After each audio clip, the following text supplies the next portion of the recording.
വേദിയിലും സദസ്സിലുമുള്ള പ്രിയപ്പെട്ടവരെ, എന്തായാലും ഇങ്ങനൊരു വേദി കിട്ടുമ്പോൾ സംസാരിക്കേണ്ടി വരുമെന്ന് എനിക്കറിയായിരുന്നു. അതുകൊണ്ട് ഞാൻ ആദ്യമേ പ്രിപ്പയർ ചെയ്ത് വെച്ച കാര്യങ്ങളെല്ലാം ഈ 3 പേര് സംസാരിച്ച് തീർത്തു.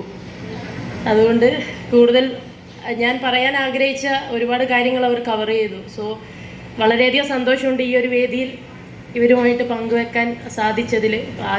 ആദ്യമായിട്ടാണ് ഇങ്ങനൊരു പ്രോഗ്രാം യൂത്ത് കമ്മീഷൻ ചെയ്യുന്നത്. അതിൽ തന്നെ ആദ്യം തന്നെ വന്ന് അവാർഡ് വാങ്ങാൻ സാധിച്ചതിൽ അഭിമാനിക്കുന്നു. അവർ എല്ലാവരും പറഞ്ഞത് ഒരു കാര്യം എന്ന് പറഞ്ഞാൽ സ്ട്രഗിൾസിനെ പറ്റിയിട്ടാണ്. സോ നിങ്ങൾ അവിടെ ഇരിക്കുന്നവരാണെങ്കിലും ഇവിടെ ഇരിക്കുന്നവരാണെങ്കിലും ജീവിതത്തിൻ്റെ പല പല മേഖലകളിൽ പല പല വിഷമങ്ങൾ അനുഭവിച്ചു വന്നവരാണ്. സോ അതെല്ലാം താണ്ടിയിട്ടാണ് ഇന്നിവിടെ ഒരുപാട് ആൾക്കാർ അവാർഡ് വാങ്ങാൻ നിന്നത്. സോ സ്ട്രഗിൾസ് എല്ലാവർക്കും ഡിഫറെൻ്റ് ആയിരിക്കും. അത് നമ്മൾ എങ്ങനെ കാണുന്നു എന്നുള്ളതാണ് അത് മറികടക്കാൻ നമുക്ക് പറ്റുക. സോ ഒരുപാട് ആൾക്കാർ നമ്മുടെ സിനിമാ താരം പറഞ്ഞ പോലെ ഒരുപാട് ആൾക്കാർ നമ്മളെ നെഗറ്റീവ് കമൻറ്റ്സ് പറയാനുണ്ടാവും, പോസിറ്റീവ് പറയാനുണ്ടാവും. ഒരു പ്ലെയർ എന്ന രീതിയിൽ ഞാൻ ഏറ്റവും കൂടുതൽ അഭിമുഖീകരിച്ച ഒരു പ്രശ്നം അതാണ്. നിങ്ങൾ ചിലപ്പോൾ ക്രിക്കറ്റ് ഫോളോ ചെയ്യുന്നവരായിരിക്കാം.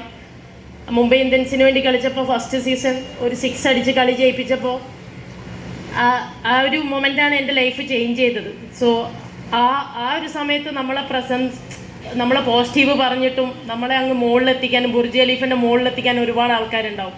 ബട്ട് ഒരു സീസൺ നമ്മൾ ഒന്ന് പുറകിലേക്ക് വരുമ്പോൾ നമ്മളെ പൊക്കിയവർ തന്നെ നമ്മളെ ചവിട്ടി പറയുന്ന അവസ്ഥകളുണ്ടാവും. സോ ഒരിക്കലും നമ്മൾ ആരെയും ഡിപ്പെൻഡ് ചെയ്ത് നിൽക്കരുത്. നമ്മളെല്ലാ സിറ്റുവേഷനും നേരിടാൻ പ്രിപ്പയറായി നിൽക്കുക.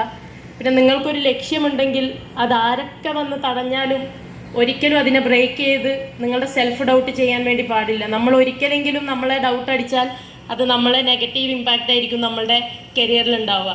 സോ ഒരിക്കൽ പോലും നിങ്ങളെ ഡൗട്ട് അടിക്കാൻ പാടില്ല. നിങ്ങളുടെ പ്ലാനിങ്ങിനെ അത് ബാധിക്കാൻ പാടില്ല. ഒരു പ്ലെയർ എന്ന രീതിയിൽ എനിക്ക് പറയാനുള്ള കാര്യം, നമ്മളുടെ ഒരു ഗോൾ അച്ചീവ് ചെയ്യാൻ പറയാൻ എളുപ്പമാണ്. ഇപ്പോൾ വിശദീകരിച്ച് പറയാമെന്ന് വെച്ചാൽ അതിനെനിക്കറിയില്ല.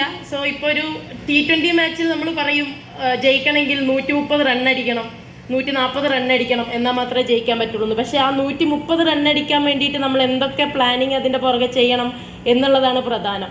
സോ നമുക്കൊരു ഗോൾ സെറ്റ് ചെയ്യാൻ എളുപ്പമാണ്. എനിക്ക് ഇന്ത്യ കളിക്കണം, അല്ലെങ്കിൽ എനിക്ക് ഡോക്ടർ ആവണം, നേഴ്സ് ആവണം. അങ്ങനെ നമുക്കൊരു ഗോൾ സെറ്റ് ചെയ്യാൻ എളുപ്പമാണ്. പക്ഷെ അതിലേക്ക് എത്തിച്ചേരാനുള്ള ചെറിയ ചെറിയ ഗോളുകൾ മറികടക്കാൻ വളരെ ബുദ്ധിമുട്ടുള്ള കാര്യമാണ്. അതിലാണ് ഞാൻ പറഞ്ഞ ഈ സ്ട്രഗിൾസും കാര്യങ്ങളൊക്കെ വരിക.